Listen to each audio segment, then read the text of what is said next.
Hello, today my presentation is about conflict and personal relationships. At some point in life, we all encounter various types of relationships with others, and within those relationships, we will encounter some form of relationship conflict. It is an inevitable aspect of human relationships. However, depending on the type of conflict and how it is handled, these are among the determining factors in the relationship strengths.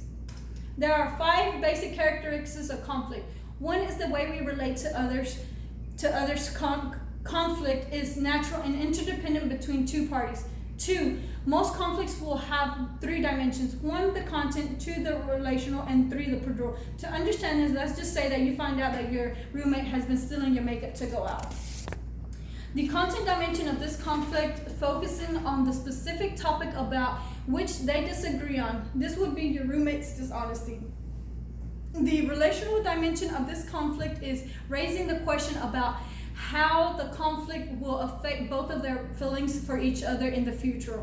The procedural dimensions are the different approaches to managing the conflict at hand in order to come to a solution for both parties. 3, generally people will deal with conflict openly, which is direct conflict. When you and your friends disagree on where to go on a Friday night, you have a series of arguments. You try to persuade one another to adapt one's point of view, which is all done openly. People also can express conflict indirectly. Some may feel that by being hurtful or rude towards the other person, this is more to get their point across. If you were upset at your spouse for working late and so you purposely didn't leave him nothing to eat at night, this prevents the conflict from being resolved altogether.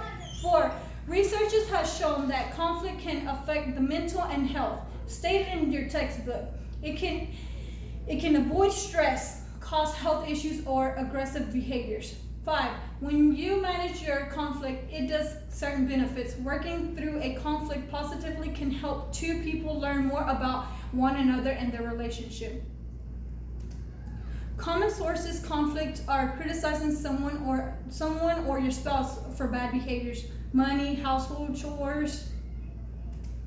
Gender and culture directly affect conflict.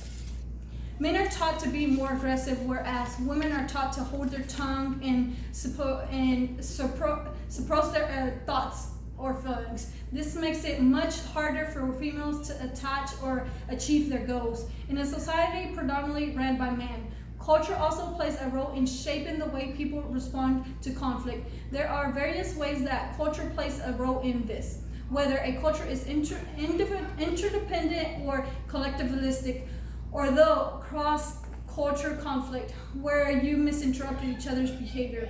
In the end, people have conflict about a range of issues. Hopefully this presentation was informative and will provide helpful information to manage conflict in your everyday life.